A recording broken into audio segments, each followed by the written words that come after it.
A nuclear reactor and a nuclear weapon are about as similar as a hamster and an alligator. They're both made of cells, but one is clearly more dangerous than the other.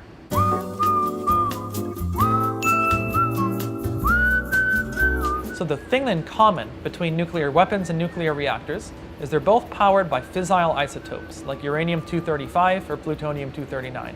Fissile isotopes are special elements that break apart when neutrons hit them. When this happens, they release more neutrons and little atoms we call fission products, which carry off a lot of energy. In nuclear reactors, this energy is released over a long period of time, whereas in weapons, it's released all at once, instantaneously. So fissile isotopes are the key ingredients in both nuclear reactors and nuclear weapons, but that's where the similarity stops. The difference, one of the many differences, is that a nuclear weapon is almost pure fissile material. It's about 90% of the fissile isotopes, either uranium-235 or plutonium-239, whereas reactor fuel is only about 5%.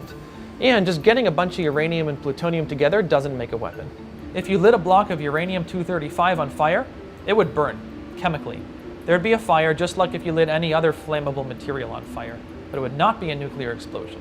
You actually have to compress it so much that you get the atoms to slam together much denser than they'd normally be. So a nuclear weapon, there's usually some sort of a core of uranium-plutonium in pieces, and around that is a bunch of explosive that smashes them into each other, and around that is some sort of a shell that contains the explosion until it gets big enough. These are exceedingly difficult to make. If you took millions of sticks of dynamite and put them around a sphere of uranium and blew them all up at the exact same time, the force would not be large enough to compact the uranium to make a weapon. If you got the right kind of explosive and surrounded the sphere of uranium with the explosive and got it all to go off at the same time, it still wouldn't make a weapon. If you took a whole bunch of bricks of uranium and put them all together and then drove a tanker full of gas next to it and had a whole bunch of high explosive blowing up all around it, if you had enough uranium to go supercritical, it would, very, very briefly. You would get a quick pulse of neutrons, at which point everything would heat up and blow apart, and once all the uranium's in different pieces too far away, the reaction stops. Without the proper physics and design, which has taken countries like ours years to do, the best you could do is a Michael Bay style explosion. But you couldn't actually get a nuclear explosion. I've just described what took the Manhattan Project about 5 years to do, and tens of thousands of absolutely brilliant scientists, some of whom won the Nobel Prize. In order to use the MIT reactor fuel to make a weapon, yeah, that would be difficult. That's the definition of easier said than done.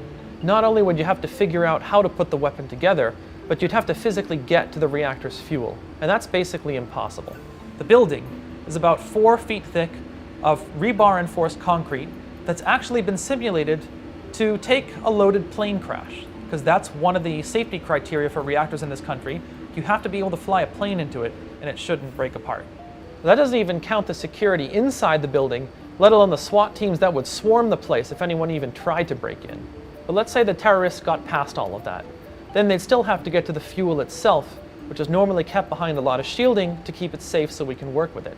So if they took away the lead, the concrete, and the steel shielding, they'd be faced with the fuel itself, which is so radioactive that it would kill them on contact. Even if somebody were to steal enough material to make a weapon, you can't just put it together and have a weapon. It doesn't work. There's so much other stuff in the fuel. Most light water reactor fuels in this country are made of uranium dioxide. You put oxygen in the way of those uranium atoms, it doesn't work anymore. It works as fuel, but not as a weapon. Reactor fuel is only about 5% uranium-235. And there's other structural materials. There's steel holding the thing up, there's water surrounding it, there's zirconium alloys holding the fuel pins, the fuel rods in. There's all this other stuff that would have to be chemically separated.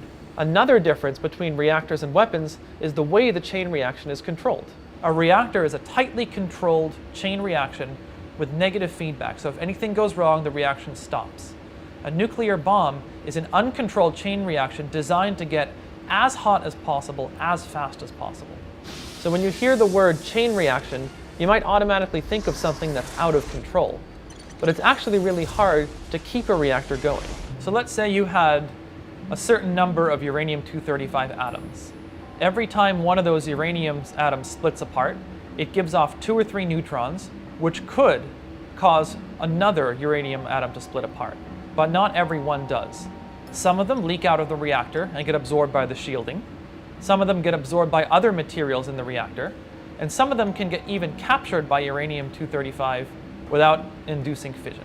As the fission reaction proceeds, more and more other stuff builds up, and that other stuff, which we call the fission products, absorbs some of those neutrons away and makes them unavailable to keep the chain reaction going. Also, when a fission reaction heats up, it causes the atoms to spread out, making it harder for some of those neutrons to hit other fuel atoms and keep the reaction going. In addition to that, there's control rods. There are materials that are really, really good at absorbing neutrons, like boron, hafnium, or gadolinium, and you can simply stick those down into the reactor to absorb away the neutrons and shut down the chain reaction. The same sorts of reactions are happening in a nuclear power plant and a nuclear bomb, but in a nuclear bomb, they're happening quintillions of times faster, and it's all over in a split second. The whole nuclear part of the explosion takes less than a second, and in a nuclear power plant, you're releasing that same energy over years or decades in a controlled way that we can harness.